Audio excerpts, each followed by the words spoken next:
अस्सलाम वालेकुम dear viewers, आज हम बात करेंगे रूटीन चेकअप के ऊपर।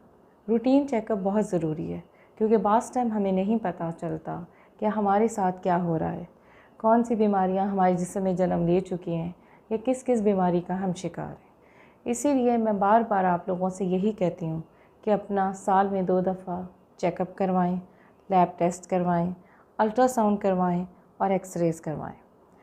रिसेंटली मेरे साथ भी कुछ ऐसा हुआ कि सब कुछ ठीक जा रहा था और सडनली मुझे जो है ना पेन स्टार्ट हुई और मैं यही समझती रही कि हो सकता है डायबिटीज़ की वजह से हो सकता है किसी और वजह से हो।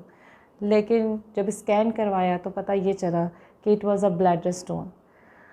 मसाने में एक बहुत बड़ा स्टोन था और वो एक नॉर्मल भी नहीं, बहुत बड़ा स्टोन था, जबकि कोई सिम्टम्स नहीं थे। ये मेरी लक थी कि उस स्टोन की शेप ऐसी थी जिसकी वजह से मुझे कोई प्रॉब्लम नहीं हुई, यूरिन नहीं रुका या मेरे गुर्दों पे इफ़ेक्ट नहीं हुआ। लेकिन बहुत सारे ऐसे लोग हैं जिनके साथ अगर ये स्टोन जो गुर्दे से मसाने की तरफ नाली जा रही होती है वहाँ स्टक हो जाए और पेशाब बंद हो जाए, यूरिन बंद हो जाए, तो प्रेशर पीछे गुर्दे की तरफ जाता है और गुर्दे फूल जाते हैं और फिर प्रॉब्लम होती है। इसीलिए पहले मैं हमेशा ज़ोर दिया करती थी कि खाली लैब टेस्ट करवाओ, लेकिन अब मैं ज़ोर देती हूँ कि नहीं, अल्ट्रासाउंड भी करवा लेना चाहिए, एक्सरे भी करवा लेना चाहिए। ऐसा ना हो कि हम किसी पैसिव बीमारी के मुँह में मुब्तला हों और हमें पता ही ना चले। मैं यही समझती रही कि मे बी न्यूरोपैथी है, मे बी न्यूरोलजिया है, मे बी डायबिटीज़ की वजह से ये न्यूरोपैथी हो रही है, लेकिन देखें बीमारी कुछ और निकली। और आप लोगों के लिए मुझे लगा कि मैं आप लोगों को भी ये बात शेयर करूं कि आप लोग अपना ख्याल रखें और जो है ना अपने बाकायदा से टेस्ट करवाएं, स्कैन्स करवाएं, एक्सरेज़ करवाएं।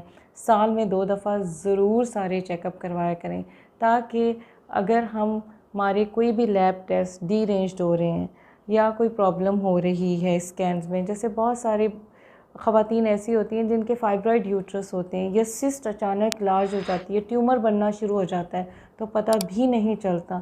तो अगर हम 6 मंथ्स के पीरियडिकली करते रहेंगे तो जल्दी डायग्नोस कर पाएंगे, क्योंकि ट्यूमर तो बहुत तेज़ी से फैलता है, वो तो टाइम ही नहीं देता। मुझे लगा कि मैं आप लोगों से ये बात शेयर करूं। अपना बहुत ज़्यादा ख्याल रखिएगा और अपने टेस्ट स्कैन्स ये करवाना मत भूलिएगा। Thank you.